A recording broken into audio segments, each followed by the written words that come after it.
Why was the room so quiet? Not a cough, not a shuffle, not even the familiar crackle of the overhead speakers. The silence pressed down like weight, and in that silence, a single woman lowered her cheek against cold steel and let her breathing slow. 3 seconds later, the world would never be the same. But before she became the soldier who stopped an entire base with one impossible shot, Langley was just another name on a roster. Another small-town recruit too fragile, too ordinary, too overlooked. At least, that's what they thought. She had always been underestimated. Her story didn't begin on a battlefield. It began on the edges of the Montana plains, where the horizon stretched so wide it tricked a child into believing the earth might keep going forever. His father was a gunsmith, his palms hardened by years of crafting precision into cold metal. He gave her a BB gun when she was 7, expecting a game, maybe a distraction. What he didn't expect was the way she handled it, careful, deliberate, almost reverent. Other kids laughed and fired at cans in reckless bursts. Didn't. She aligned, adjusted, and waited until the world fell still. Her shots grouped than men 3 times her age. "You've got the eye," her father would whisper, half in pride, half in fear of what such focus might mean. By 16, she was competing against seasoned hunters in local marksmanship contests. She didn't gloat when she won. She didn't smile when she outperformed them. She simply nodded, collected her small trophies, and went home. Because for her, it wasn't about winning. It was about perfection, the invisible thread that connected mathematics, physics, instinct, and discipline. Every shot was a test, not of skill, but of whether the universe itself could be bent into alignment for one suspended heartbeat. Her guidance counselor, Mr. Parker, had other plans. Scholarships, with your grades you could go anywhere. Why waste your life with guns? She had just smiled a little sadly. Some callings don't wait for permission. When she walked into the recruitment office at 18, the sergeant behind the desk barely looked up. He was tired, sour, and in no mood for what looked like another teenager chasing uniforms and illusions. "The military isn't summer camp, sweetheart," he muttered. She met his eyes and replied evenly, "Neither is hitting a 12-inch target at 1,000 yards in crosswinds." That made him look up. For the first time, someone had heard not just her voice, but the quiet conviction behind it. And though it would take years for the rest of the military to see it, that was the moment Langley stopped being invisible. Boot camp was another storm entirely. Drill instructors barked until voices went hoarse. Sleep vanished. The days bled together in mud and sweat. And while most recruits wrestled with raw exhaustion, struggle was different. At 5'6" and lean, she didn't look like the kind of soldier posters celebrated. Drill Sergeant Hicks seemed determined to prove her unfit. "Langley," he bellowed one morning, inches from her face, "you think you can drag a 200-pound wounded comrade across a field in full gear?" "No, drill sergeant," she answered honestly. The yard went silent. No recruit admitted weakness. Not ever. "Then what the hell are you doing in my army?" Her answer came steady, without a tremor. "Making sure your soldiers don't become wounded in the first place." Something flickered in his expression just for a second. Maybe it was respect. Maybe it was recognition. He never admitted it, but he stopped trying to break her after that. She compensated for every deficiency with method. Where others relied on brute force, studied leverage and efficiency. She analyzed her body like a machine, learning the angles that let her carry more than she should, endure longer than she could. While other recruits collapsed under their packs during forced marches, kept walking. Relentless, measured, quiet. Still, it wasn't on the training field where she silenced her doubters, it was at the range. The first time she fired the Army's standard rifle, the weapons instructor smirked. "This isn't your daddy's hunting rifle, princess." She didn't answer. She just fired, perfect score. He checked the target, muttered about luck, and told her to try again. Another perfect score. By the third round, a crowd had gathered. By the fourth, even the company commander was watching. "Been doing this 15 years, the instructor finally muttered. "Never seen anything like it." That was how it started, the whispers, That girl, that shot, that impossible calm. When she graduated into advanced training, she carried those whispers with her. And in the crucible of sniper school, whispers turned to doubt and doubt turned to disbelief. The instructors were brutal.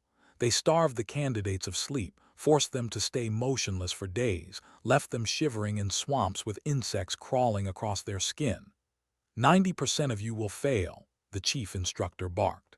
By week 10, only 4 remained. Wasn't broken.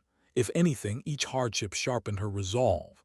When they tried to rattle her, she answered softly, without arrogance, "The enemy won't see me coming." When the final test demanded 72 hours hidden in the swamp with one decisive shot, 3 candidates passed. Didn't just pass, she made it perfect.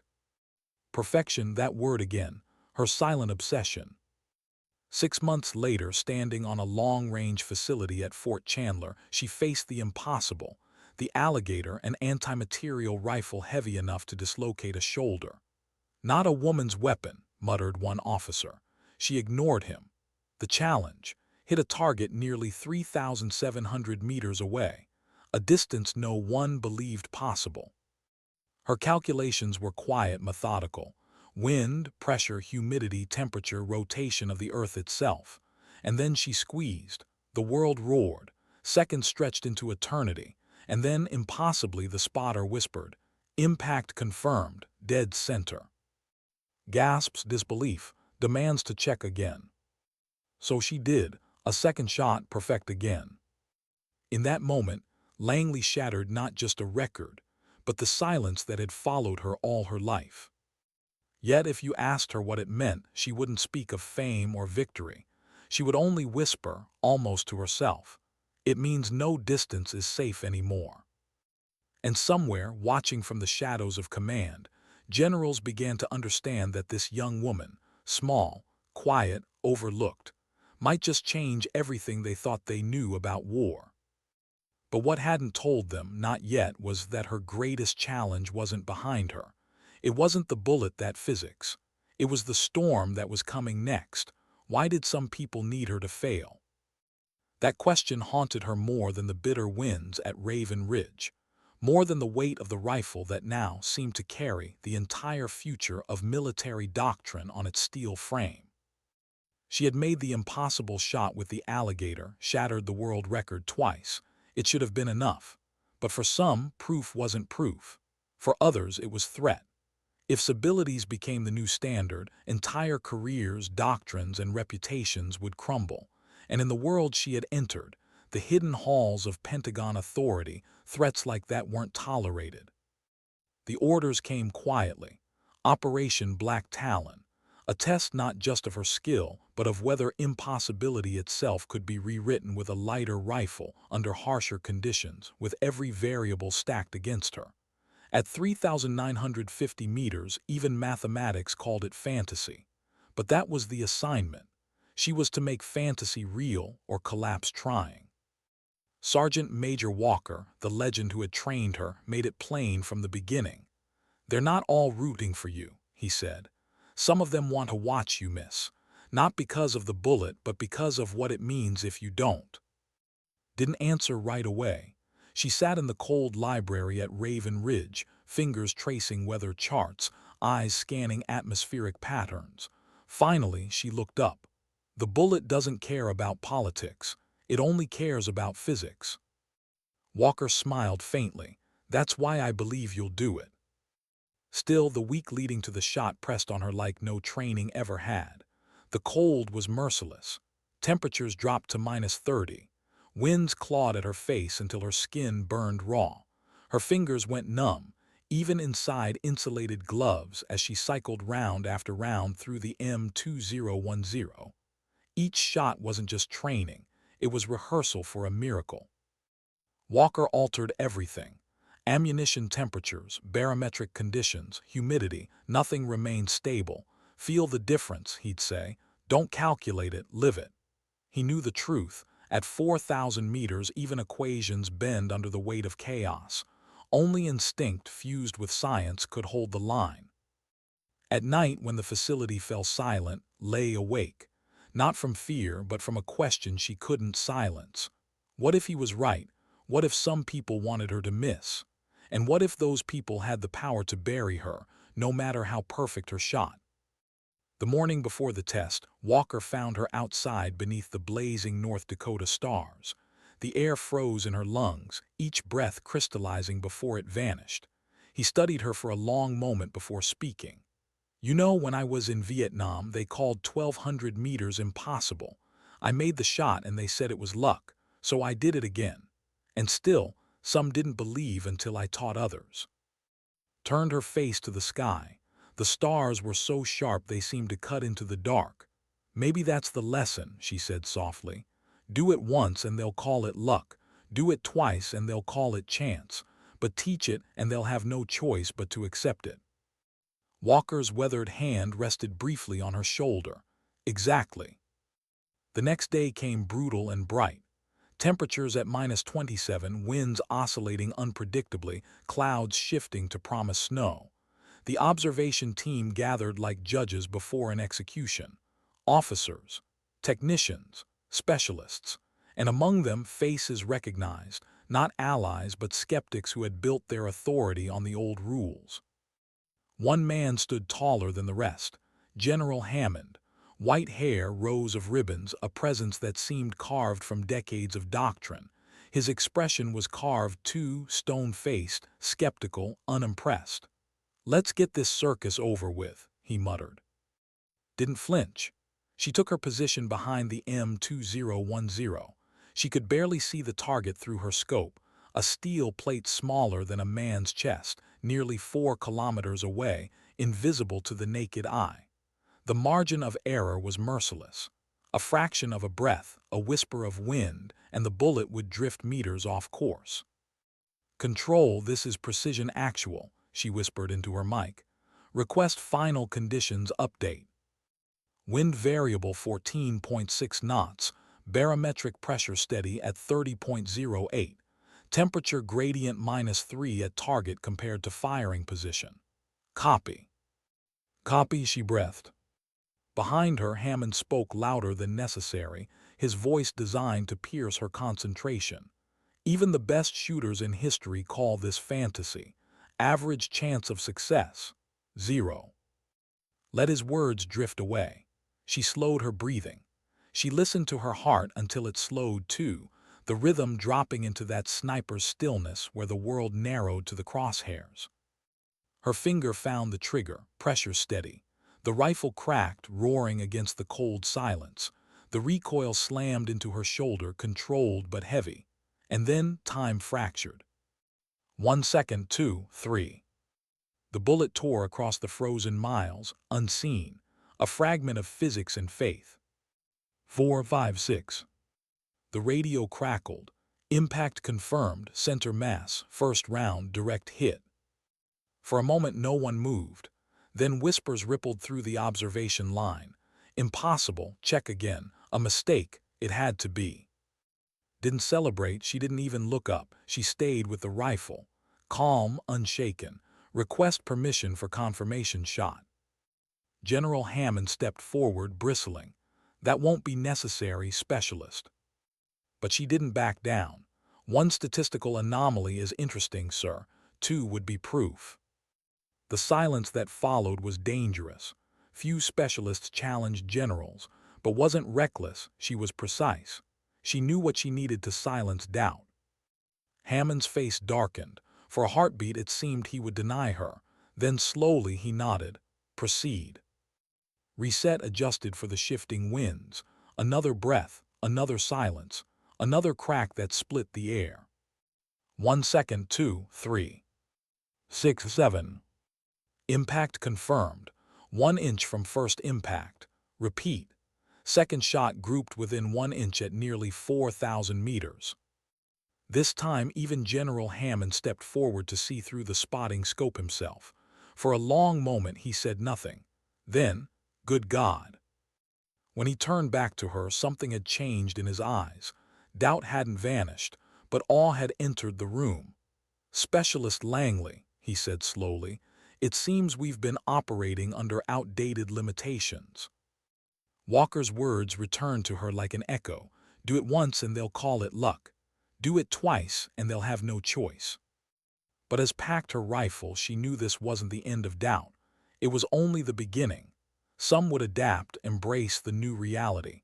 Others would fight it, resist it, even sabotage it. She had just proven the impossible, but proving it wasn't the same as surviving it. Because somewhere, deep inside the halls of power, the storm against her had already begun. What happens when proof still isn't enough? That was the question carried with her after Raven Ridge. She had done what no one thought possible, twice. The record books should have been closed, the debate should have ended, but in the quiet corridors of power there were those who refused to let go of the old rules, and they weren't just skeptics, they were gatekeepers. Within 48 hours of her second confirmed shot, the Pentagon summoned her into a conference room that contained more stars than she had ever seen on uniforms in one place. Generals, admirals, directors. Their eyes studied her as though she were a weapon, not a person. General Hammond stood at the head of the table, now her unlikely sponsor. "These and ladies have questions," he said. For 2 hours she explained her methods. Not tricks, not luck, but the fusion of calculation and instinct, of science and something harder to name. "I don't just calculate," she admitted finally. "I visualize. I see the bullet's journey before it happens, not as numbers, as inevitability." Some nodded, impressed. Others frowned, unconvinced. Admiral Porter leaned forward. "Do you understand what this means for strategy?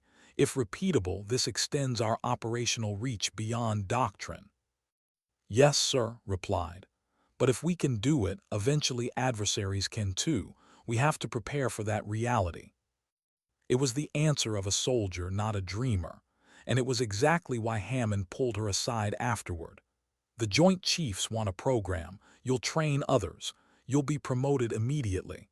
Congratulations, Staff Sergeant." Accepted with quiet composure, but inside, a ripple of unease passed through her. Training others meant her methods could no longer live in silence. They would be tested, dissected, and by some, hunted for flaws. The first class arrived 2 weeks later, 12 elite snipers from across branches. Marines, Rangers, SEALs, Green Berets. Each carried years of combat experience. Each carried skepticism. And standing tallest among them was Marine Gunnery Sergeant, 6'3", broad-shouldered, 15 years of service and unimpressed. "This is her," he muttered to his teammate, not bothering to lower his voice. "The miracle shooter." Looked directly at him. "Miracle implies luck, Gunny. I don't rely on luck. I rely on fundamentals you're about to learn." The room stiffened. A staff sergeant correcting a senior Marine NCO was unheard of, but didn't bark back. Instead, his expression shifted, tightened into respect he wasn't ready to admit. Day by day, dismantled what they thought they knew. She introduced new drills: mirage reading, wind oscillation tracking, subconscious trajectory visualization. Concepts that merged the old science of ballistics with new ways of seeing. At first, they scoffed. By the end of the second week, they were hitting targets beyond 3 kilometers with consistency they'd once thought impossible. "It's like she rewired how I think about a bullet," Sergeant First Class admitted after a perfect hit at 3,000 meters. "Not just calculating it, feeling it." For a moment felt something she hadn't in months: hope. Maybe proof wasn't enough for the generals. Maybe it wasn't even enough for her skeptics. But proof, across a dozen new shooters, that couldn't be ignored. And yet it was. Because one man wasn't interested in proof. He was interested in control. Major arrived 3 months into the program. Central Command sent him, though no one explained why. He was older, polished, carrying the confidence of someone who had built a career on established doctrine. His smile was thin, his tone colder than the Raven Ridge winds. "Interesting theories," he said, leafing through her training manuals. "Especially this part on trajectory visualization. Sounds more like meditation than science." Kept her voice steady. "The results speak for themselves, sir. We've logged over 300 successful hits beyond 3,000 meters." Documentation can be misleading, he replied, closing the binder. I'll need to see demonstrations, my protocols, not yours. It wasn't a suggestion, it was a challenge. The next morning made his test clear. 5 targets, unknown distances beyond 2,000 meters, 10 seconds between each. And she would use his personal rifle, unfamiliar, stripped of her usual precision. Observers murmured. It wasn't evaluation, it was sabotage. Even Colonel, her ally, stepped forward. Major, this violates every standard protocol. If her methods are real, snapped, they'll transcend equipment familiarity. Answered before could, I accept. And in that moment she felt something shift inside. Not fear, resolve. She had been underestimated her entire life. If thought unfamiliar steel and unfair rules could undo her, he had underestimated her too. The range was brutal, swirling winds, heat mirages, rocky valley walls bending air into chaos. She studied his rifle quickly, heavy trigger pull, different optics, ammunition only standard grade. It didn't matter. She adapted. Target 1, the range officer called, 2,400 meters. She adjusted once, fired, and waited. Impact confirmed, center mass. The second target fell, then the third, then the fourth, nearly 3,000 meters confirmed. Murmurs rippled through the observers, his jaw clenched with each hit. Finally, the fifth target appeared, moving laterally at nearly 3 kilometers. A shot so difficult that even seasoned snipers avoided it, folded his arms, waiting for her to miss. His breathing slowed. She tracked, calculated, felt the rhythm of the wind and the bullet's invisible arc. Her finger tightened. The rifle cracked. Seconds passed like years. Impact confirmed. Center mass on moving target. Silence. Then applause broke out, spontaneous, raw, from hardened operators who knew what they had just witnessed. Everyone except, his face darkened with something more dangerous than doubt, resentment. This proves nothing, he snapped. One shooter's talent doesn't rewrite doctrine. But his words barely reached her. She was still behind the rifle, calm, composed, almost weightless. The bullet had flown true not because of luck, but because every part of her, science, instinct, resolve, had made it inevitable. She stood, returned the rifle, and looked directly at him. Sometimes, she said quietly, the proof isn't on paper, it's in the silence after the shot. General Hammond, who had arrived silently to watch, stepped forward then. Your standards may need updating, Major, he said evenly. I've just seen capabilities that exceed what our doctrine allows, and I don't believe in ignoring the future. For the first time faltered. He snapped to attention, his defiance collapsing into the rigid lines of protocol. But his eyes, dark and sharp, found again, and she knew this wasn't over. That night in her quarters, sat alone with the M2010 across her lap. The rifle wasn't comfort, it was reminder. Proof wasn't enough. It never had been. The burden she carried wasn't the weight of the weapon, it was the truth of what it meant. Every shot that possibility, also those who built their power on limitations, and they would not forgive her for it. She closed her eyes and breathed. She didn't fear them. She only feared one thing, that in all the noise, in all the politics and resentment, she might lose sight of the one reason she had ever lifted a rifle in the first place. Not for glory, not for records, but for the simple, fragile hope that one perfect shot might prevent the need for another. The storm wasn't over. It had only gathered strength. Why did success feel heavier than failure? That was the question that sat with Langley in the weeks after the confrontation with Major. She had survived sabotage. She had silenced him with precision and grace, under conditions designed to make her crumble. But instead of relief, she felt the weight of something larger settle on her shoulders. Because proving herself once was survival, proving herself twice was inevitability, but proving herself again and again in front of students, generals, allies, that was no longer about her. It was about the future, and futures weighed more than rifles. The program expanded quickly. What had begun as a dozen skeptical sharpshooters became a steady stream of candidates, snipers drawn from every branch of the armed forces. Marines, SEALs, Army Rangers, even Air Force operators who'd never believed in marksmanship as more than a side discipline. They all came to Fort Chandler now. They all came to learn from her. And yet every arrival carried that same look, doubt. Whispers followed her still, too small, too fragile, a statistical anomaly. The first days of each class always unfolded the same way. A new group of hardened warriors walked in, by years of combat, confident in skills that had kept them alive. They looked at and saw a contradiction. A staff sergeant barely in her 20s. A woman who could pass for a college student, not a soldier who had redefined possibility. She never defended herself. She never argued. She let the rifle speak. And when the first impossible target fell, the whispers always stopped.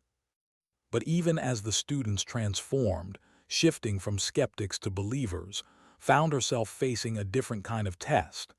Teaching wasn't about perfection. It was about transfer. Could she take what was instinct for her and turn it into process for them? Night after night, she refined her methods. She broke down instinct into steps, words, drills. She created exercises not just for calculation but for visualization, for that quiet state of inevitability she had lived with since childhood. It was exhausting, more exhausting than boot camp, more exhausting than sniper school, because in her own performance there was no room for failure. But in her students' performance, failure was necessary. Failure was learning. The paradox gnawed at her. She had built her life on perfection. Now she was asking others to embrace imperfection so they could climb toward it. By the end of the first month, something remarkable happened. Students who once swore they could never hit beyond 2 kilometers were dropping targets at 3. By the end of the second, they were pushing past thresholds they hadn't believed in. The results spoke louder than any general.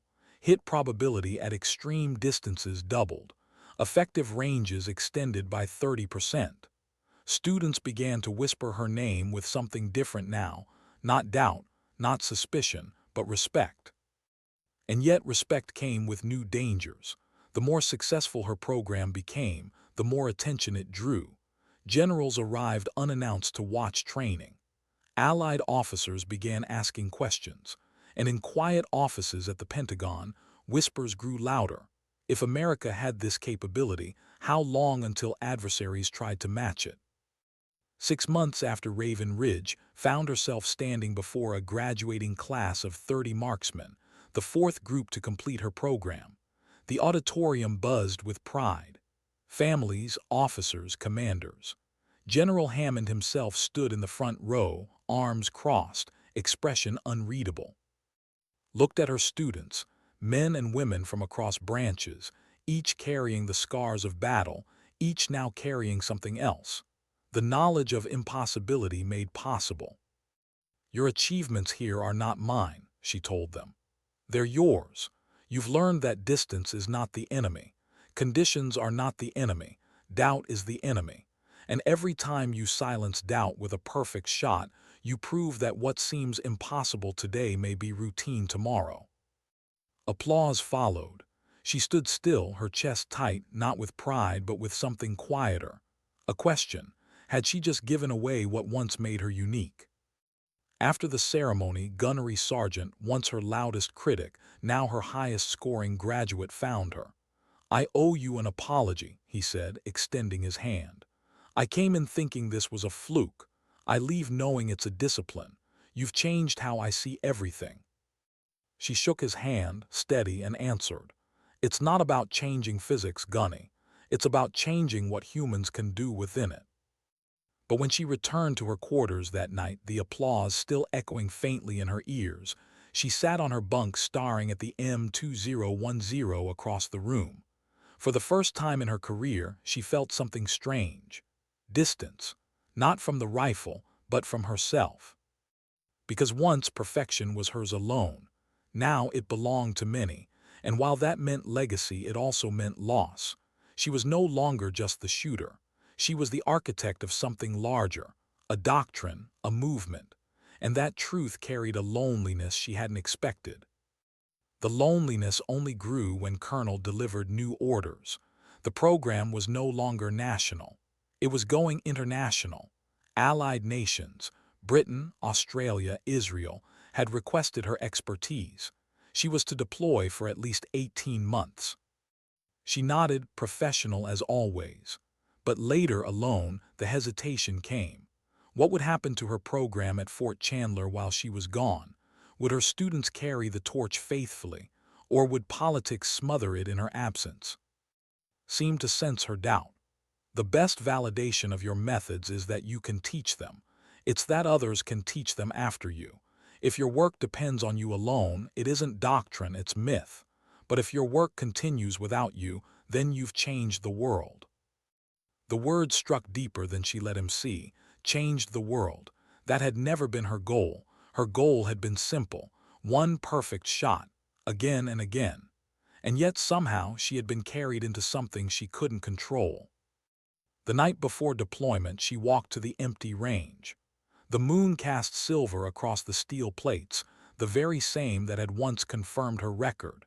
She placed her hand on the cold platform where she had lain, the memory vivid, the disbelief, the silence, the shift.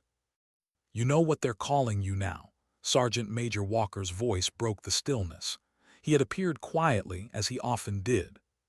She shook her head. "The paradigm shifter," he chuckled softly. "Dramatic, but accurate. You didn't just extend the range. You changed how an entire generation thinks about what's possible."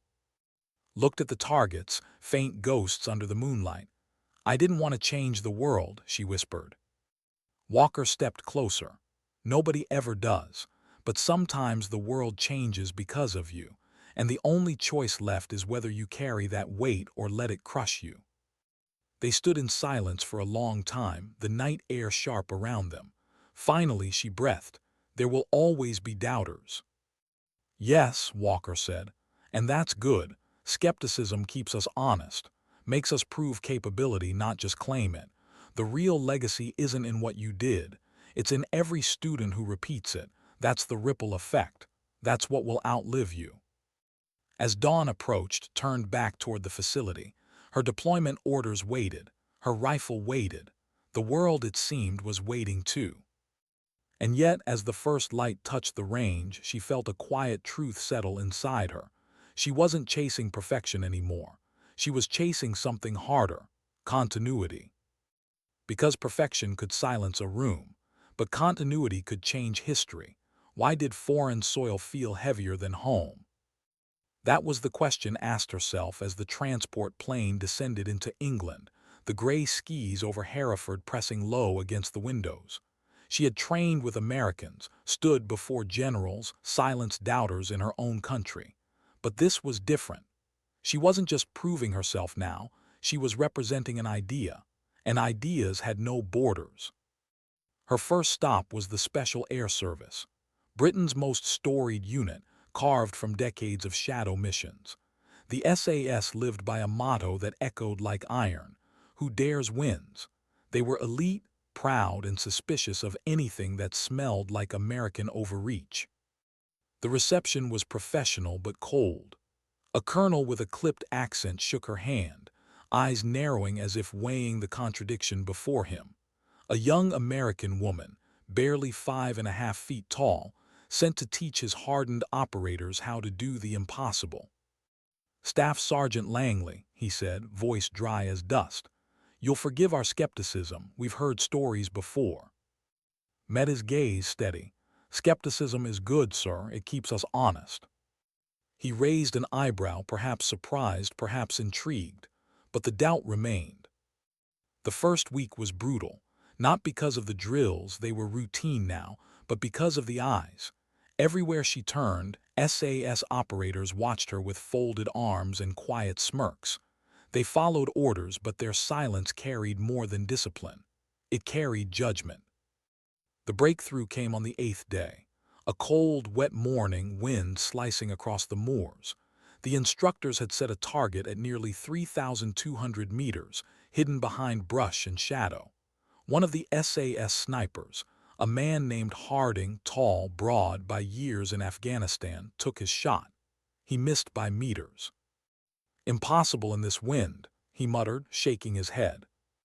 Took the rifle from him, adjusted only once and fired. The steel plate rang. For a heartbeat, silence hung heavy. Then Harding laughed, a short, harsh sound, but not mocking. "Bloody hell, she's not a myth." The shift was instant. Doubt cracked. Curiosity seeped in. By the end of the week, Harding was her shadow, asking questions, drilling until his knuckles were raw from cold. And when he finally landed a hit at nearly 3 kilometers, he looked at her as though seeing himself reborn. "You've changed the game," he said simply. But for it wasn't victory. It was responsibility. Each time a student succeeded, she felt the weight double. Because every success wasn't just theirs, it was hers, extended outward, multiplying. From England, she traveled to Australia. The Special Operations Command greeted her with a different skepticism, not disdain but disbelief. "Our ranges don't stretch that far," one officer admitted bluntly. "We train for what's realistic, not what's fantasy." Didn't argue. She just built a range that stretched beyond their comfort, marking targets they never considered practical. The first weeks were full of misses. Frustration burned hot. "This is pointless," a soldier muttered after his third failed attempt. Only shook her head. "Pointless is what people said before my first shot. Now it's just practice." By the end of the month, the same soldier dropped a target at 2,800 meters. His grin broke through sweat and exhaustion. "Pointless, huh?" he said, shaking his head at himself. And smiled faintly. "Pointless until it is." Israel was different. Their skepticism wasn't professional, it was existential.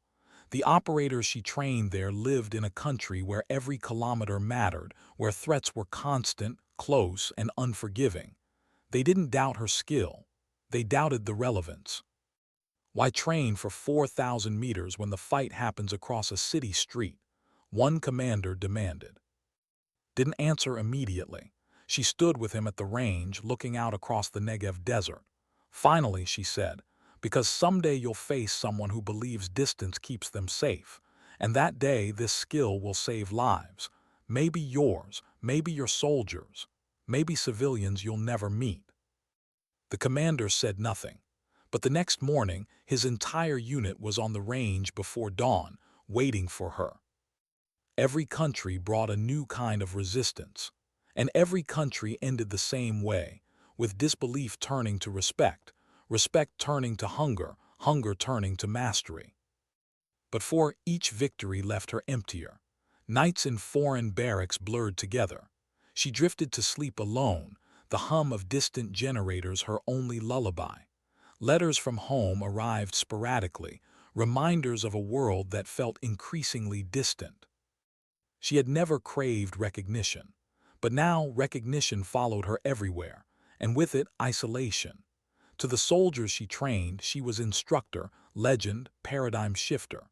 To herself, she was just the girl from Montana who once stood on a range with her father and believed in the perfection of a single shot. One evening in Australia, she sat outside the barracks, staring at the southern stars she didn't recognize. Gunnery Sergeant, now deployed as part of an American liaison, found her there. He lit a cigarette, exhaled smoke into the dry night. "You don't look like someone who just changed the world," he said. Didn't turn. "That's the problem, I don't feel like it either." Frowned. "You've trained hundreds. You've rewritten doctrine. Why doesn't that feel like enough?" She closed her eyes. Because it was never about changing the world. It was about making sure one bullet mattered. "Now, I wonder if I've created something too big, something that won't stop growing." He didn't answer right away. Then quietly, "Maybe that's not your choice anymore." His words lingered long after he left. By the end of her deployment, the ripple effects were undeniable. Dozens of operators across 3 continents could now hit targets they once called fantasy. Generals across allied nations spoke her name with a mixture of respect and unease. And yet, through all the applause and acknowledgments, one truth gnawed at her. She was becoming less a soldier, more a symbol, and symbols didn't get to choose their battles. The night before she returned to the United States, she walked the range one last time. The target stood silent by thousands of impacts. She ran her fingers across the steel, cold under the desert wind, and whispered to herself, "Perfection doesn't belong to me anymore." She didn't know if that truth brought comfort or sorrow. But she knew this. The storm waiting at home would be worse than anything abroad, because abroad they doubted her methods. At home, they doubted her right to lead. And in the silence of that foreign night, Langley felt it begin, the pull of a reckoning she could no longer avoid. Why did home feel more hostile than foreign soil? That was the thought that cut through's mind as her boots hit the tarmac at Fort Chandler. The American flag whipped in the wind. The familiar hum of transport aircraft filled the air, and yet, she felt none of the relief she had expected. She had spent months abroad, silencing doubts in England, Australia, Israel. She had turned skeptics into disciples, given birth to an international doctrine of extended precision. By every measure, she should have returned as a hero, but instead, she returned as a threat. The first sign came before she even unpacked her gear. A summons. Secure conference room, Pentagon Annex. Uniform pressed, records ready. She entered the room to find more stars on collars than ever, their faces unreadable. General Hammond sat at the head of the table. His presence steadied her, but even he looked graver than usual. "Staff Sergeant Langley," Hammond began, "your methods are now classified at the highest level. Your deployments have produced measurable success, but with that success comes complications." Complications. The word tasted like warning. Admiral Porter leaned forward, hands folded. "Your work has extended engagement ranges by more than 30%. That changes everything. But change this disruptive does not come without friction." Listened silent. "Some within Central Command argue your methods are unscalable, that they're built on intuition too personal to teach. Others argue they're dangerous, destabilizing. If we can do this, adversaries will pursue it too." Finally, Hammond spoke. "There are factions who want your program slowed, contained, some even want it shuttered." The words landed heavy, but's voice was calm when she finally answered. "With respect, sir, it's too late to contain it. It's already spreading." The silence in the room confirmed what she already knew. The ripple had grown beyond control. But back at Fort Chandler, the atmosphere was worse. Whispers followed her again, this time not from fellow recruits but from peers, instructors, even officers. Some respected her. Others resented her. She was no longer just Langley, she was a dividing line. The clearest sign of hostility came when Major returned. He had once tried to break her in front of observers, designing a test to make her fail. She had silenced him then with perfect shots. But now he was back, not as skeptic but as evaluator. "Staff Sergeant," he greeted her, voice clipped, eyes colder than before.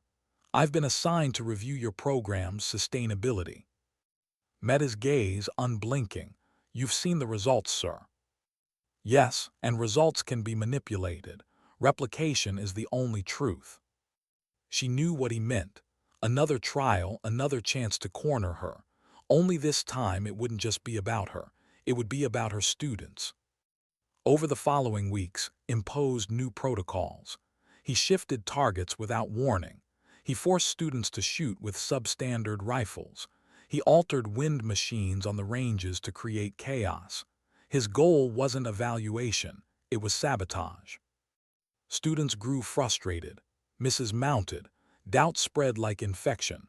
Corrected calmly, instructed patiently, but the tension was undeniable.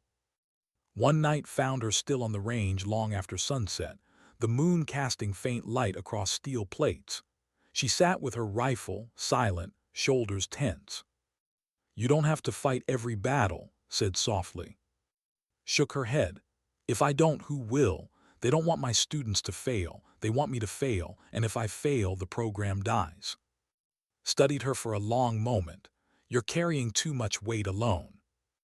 Her eyes never left the targets. "That's what a rifleman does, sir. Carries the weight until the shot is made." The next day made his move. A public evaluation announced without warning.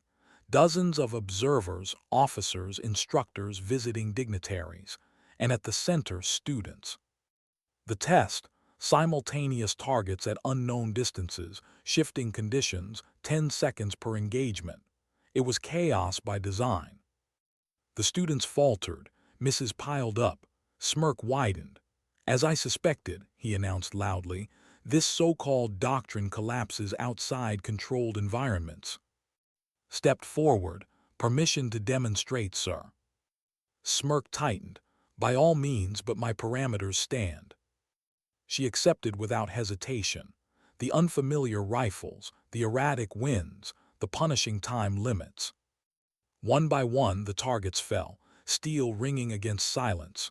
Her breathing steady, her rhythm perfect, each impact confirmed, each hit undeniable. By the time the final target dropped, the range was silent. Except for his voice, sharp, defensive. One shooter's talent doesn't justify doctrine. But this time Hammond was there.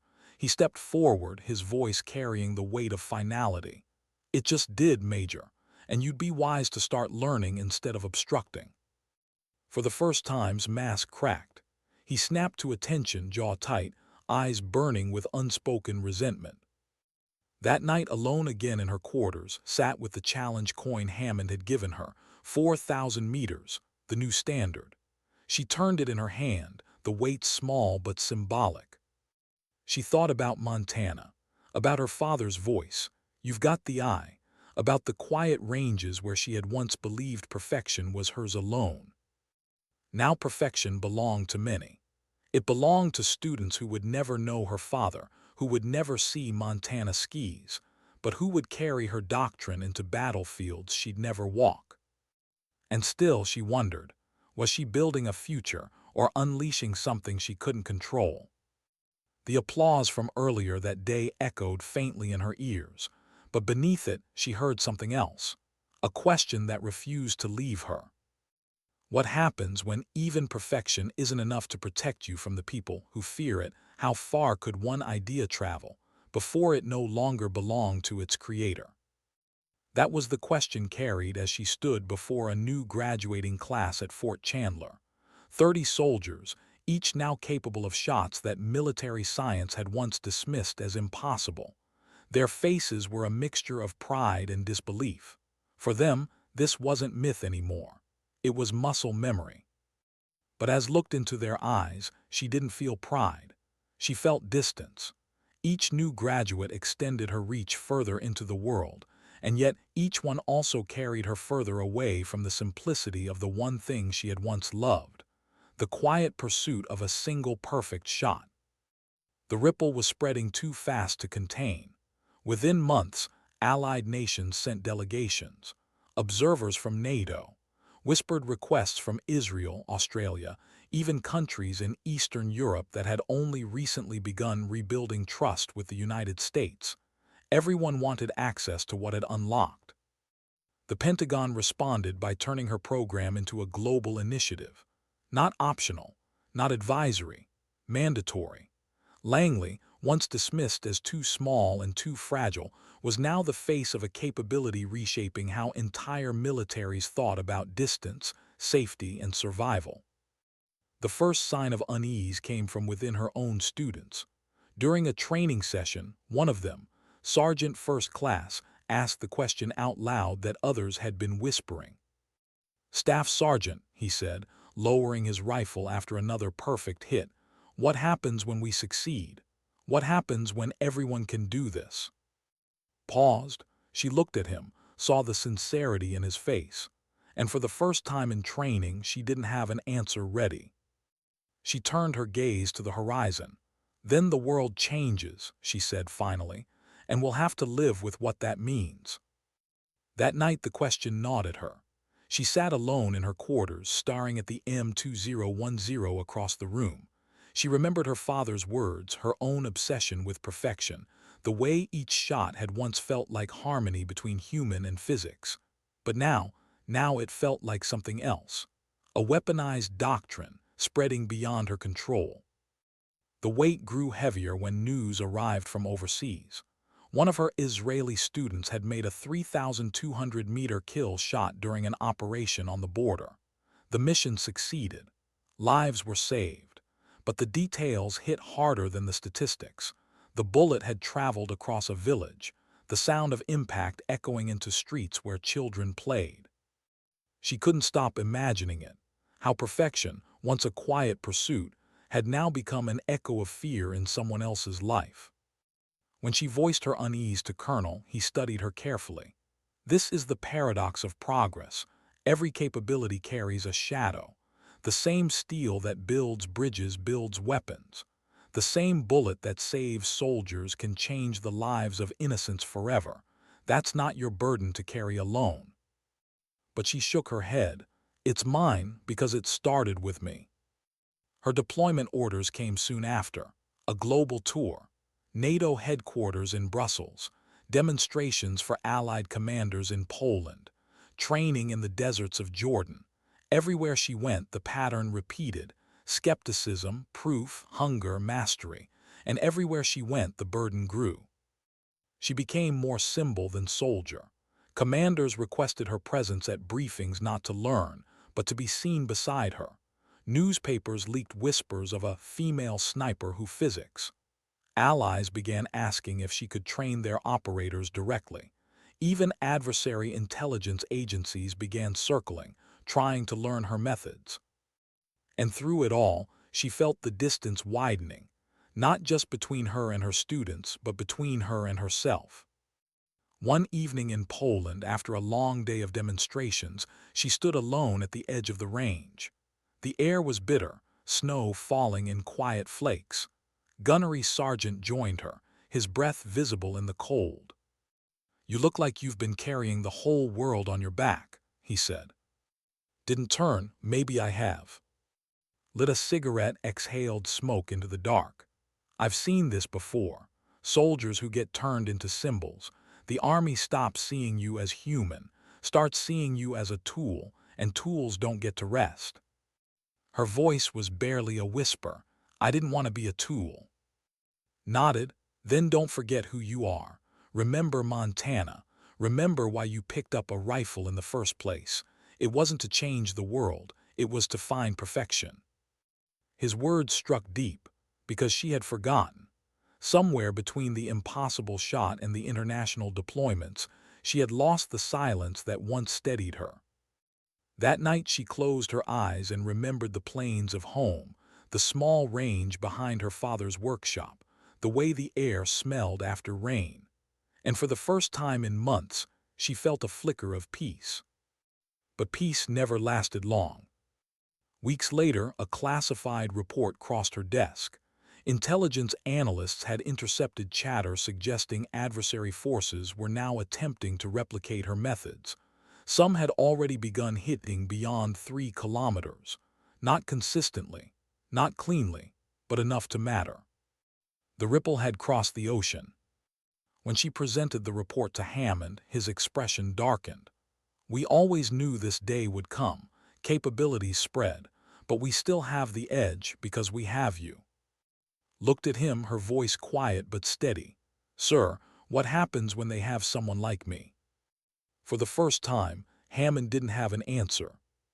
That night, alone in her quarters again, sat with her rifle.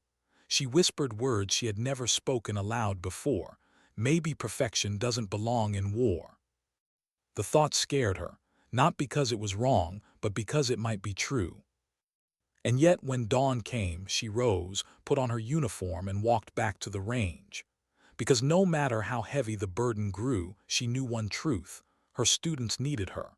And as long as they stood before her with doubt in their eyes, she would teach them to silence it. But in the quiet moments, when the applause faded and the targets fell silent, the question always returned, sharper than any shot. Was she building a shield for the world? Or sharpening its most dangerous sword? How do you know when a legacy is complete? That was the question Langley asked herself on the night of her final deployment. Not because she sought an ending, but because she could feel one approaching, quiet, steady, inevitable, like the pause before a trigger squeeze. She stood at the airfield, the lights of transport planes burning against the dark, orders in hand, rifle slung, students watching from a distance. The whispers of her career had grown into something louder now. Entire nations spoke her name, though most of them had never seen her face. Some called her a pioneer, others a weapon, and both titles felt like shackles. Her mission wasn't combat. Not exactly. It was demonstration, a live test before Allied generals, a proof that her methods weren't just teachable but transferable across borders, across languages, across militaries. It was the culmination of everything she had built, and yet inside she felt a quiet dread. Because once she made this shot, once the world saw it with their own eyes, there would be no going back. The location was a barren valley in Eastern Europe, chosen for its extreme conditions. Wind sheared through broken cliffs, snow flurries cut visibility, the kind of environment where even experienced snipers hesitated. The target, a steel silhouette just shy of 4,000 meters. The audience, commanders from more than a dozen allied nations, their breath visible in the cold, their skepticism sharp. Lay prone, the M2010 pressed against her shoulder. Around her, silence stretched, punctuated only by the low murmur of observers. Through her scope, she saw nothing but the faint blur of the target, swallowed by distance and haze. Her breathing slowed, her heart followed. She let the cold bite into her skin, let the wind wash across her cheek. She didn't fight the chaos. She accepted it. She let it flow through her until the variables no longer felt like obstacles but companions. She squeezed. The crack of the rifle echoed against the cliffs. Time slowed. 1 second, 2, 3. The radio crackled. Impact confirmed. Direct hit. The valley erupted in applause, cheers, disbelief. Generals shook hands. Observers scribbled notes. A dozen nations whispered about rewriting doctrine. Didn't smile. She simply rechambered the rifle and whispered, "Confirmation." The second shot flew. Another hit, perfect grouping. Applause turned reverent. Even the skeptics fell silent. The impossible had been repeated again in front of the world. But as Rose, slinging the rifle, she didn't hear applause. She heard silence, and in that silence she felt something break. Because this was no longer hers. That night back at the temporary barracks, she sat alone with her rifle across her knees. She thought of Montana. She thought of her father's workshop, the smell of oil and sawdust, the way he had whispered, "You've got the eye." She thought of the first perfect shot that had meant nothing to anyone but her. And now perfection had become doctrine, weapon, symbol. Colonel found her there. He sat quietly for a while before speaking. "The Secretary of Defense wants to expand the program further. Allied integration, global training centers. You'll be promoted again, Sergeant First Class, maybe more." She shook her head slowly. "It's not mine anymore." Frowned. "What do you mean?" Her voice was soft. "The bullet was mine when it was about silence, when it was about harmony between me and the shot. But now it's noise, applause, doctrine, politics. It doesn't belong to me." Studied her, then nodded slowly. "Maybe that's the price of change. You can't own it once it leaves you. You can only hope it's used wisely." Hope, the word sat heavy in her chest. Months passed. Training centers opened abroad. Her graduates became instructors themselves. What had once been instinct was now curriculum, standardized, exported. The world changed, and watched from the margins, her role shifting from pioneer to overseer, from shooter to symbol. And yet the moral questions never left her. Reports arrived of long-range engagements across deserts, across mountains, across contested borders. Each one proved her doctrine worked. Each one echoed with consequences she could not control. One evening, Sergeant Major Walker visited her office. His hair was grayer, his face more lined, but his voice carried the same quiet steadiness. "You know," he said, "the first time I made an impossible shot, I thought it would define me forever. But it didn't. What defined me was the soldiers who made their own shots after me. That's the same with you." Looked at him, eyes tired. "And what if their shots change the world in ways we can't live with?" Walker smiled faintly. "Then the world was always going to change. You just gave it a mirror. Don't confuse reflection with responsibility." She let the words sink in. Maybe he was right. Maybe she was only the mirror. But mirrors, she knew, didn't choose what they reflected. The last time she visited the range was on a cold dawn in Montana, back where it had all begun. She stood at the edge of the empty field, rifle slung, the horizon stretching wide and endless. She set a single target at 1,000 yards, nothing extraordinary, nothing historic. Just a steel plate like the ones her father had once set up when she was a girl. She lay prone, cheek against the stock, breathing slow. And for the first time in years, she didn't calculate. She didn't visualize. She didn't think of doctrine or politics or records. She simply let the silence guide her. The shot cracked, the plate rang. And in that sound, she remembered what perfection had once meant. Not applause, not doctrine, not fear, just dignity. When she rose, she didn't take the target as a trophy. She left it standing in the field by a single bullet, because perfection didn't need to be carried anymore. It only needed to exist once to prove that silence could speak louder than anything else. And as she walked away, the moral she had been searching for all these years finally revealed itself. Not in noise, not in power, not in recognition, but in the quiet echo of one undeniable truth. Sometimes dignity doesn't speak. It simply acts.